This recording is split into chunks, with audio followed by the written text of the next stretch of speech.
My behavior on that video is inexcusable.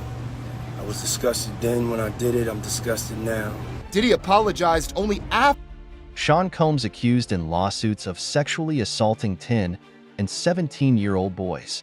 The civil lawsuits, filed in state Supreme Court in New York, join more than 24 others accusing the embattled music mogul of sexual misconduct.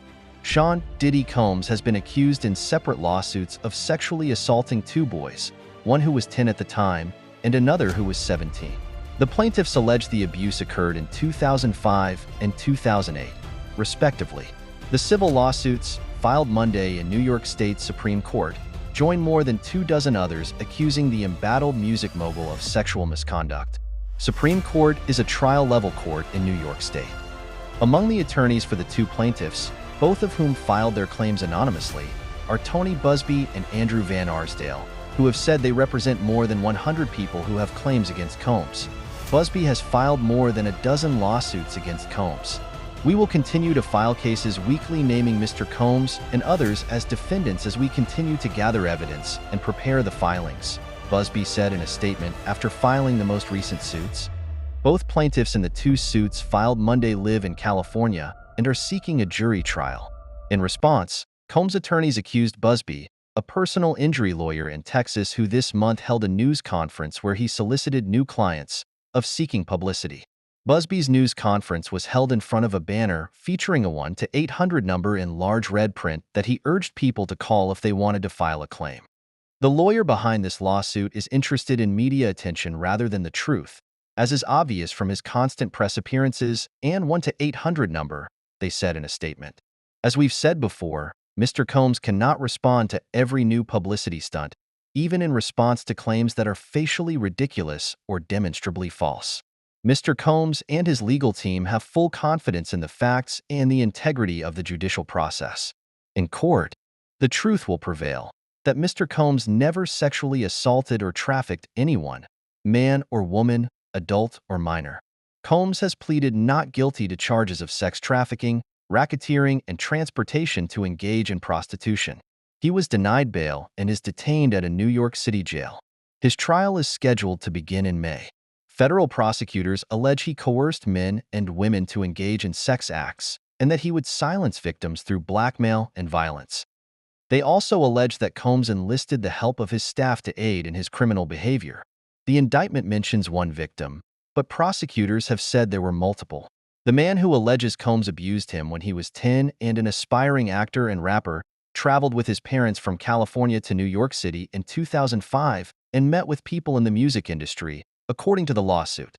A consultant his parents had hired to help his burgeoning career arranged for him to audition for Combs, who had allegedly indicated he wanted to meet with the child alone before meeting his parents, the complaint says.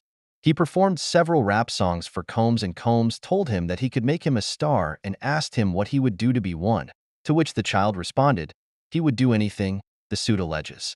Afterward, a Combs associate gave the child a spiked soda and Combs forced him to perform oral sex on him, the lawsuit alleges. According to the complaint, which says he had to be homeschooled because of behavioral issues that affected his relationships, the suit alleges he was deprived of a normal childhood and is unable to interact with others and live a normal life. The other complaint alleges that in or around 2008, the plaintiff, who was 17 at the time, participated in a 3-day audition for the MTV reality show Making the Band, which Combs produced and used to assemble groups. The teen advanced to a stage of the process where contestants met in private rooms with Combs and his bodyguard, the suit alleges. In a one-on-one meeting with Combs, the suit alleges, Combs instructed the 17-year-old to undress and groped and fondled his penis. The suit alleges Combs masturbated while he groped the contestant and told him that he had the ability to make or break his career. In a subsequent meeting, the suit alleges Combs again instructed the contestant to undress to prove he could embody a sex idol, a purported requirement for the band's image. During this alleged encounter, Combs forced the teen to perform oral sex on him and sodomized him, and allegedly reiterated that he could control the plaintiff's future in the music industry, according to the suit.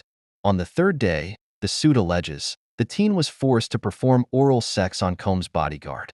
Identified only as T in the suit, during which time Combs allegedly groped and fondled both the plaintiff and the bodyguard. Because the contestant expressed his discomfort and hesitation, Combs later eliminated him from the competition, claiming he was untrustworthy, the lawsuit says. He was unable to return to the music industry for 7 years, according to the filing. In a previous interview with NBC News, Van Arsdale said the majority of the people who alleged they were abused as minors say they had met with Combs under the pretense of an audition or help advancing their careers. Combs has settled only one of the many civil suits that have been filed against him in the last year.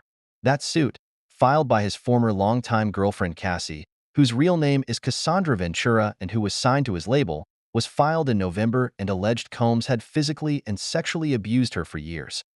The two settled for what his lawyers have described as an 8-figure settlement, without Combs admitting any wrongdoing. His lawyers are challenging the other suits.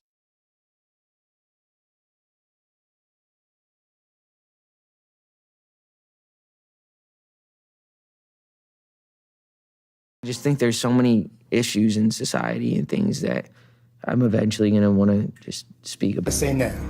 What you gotta say now? You ain't got to say. You used to invite me to your parties.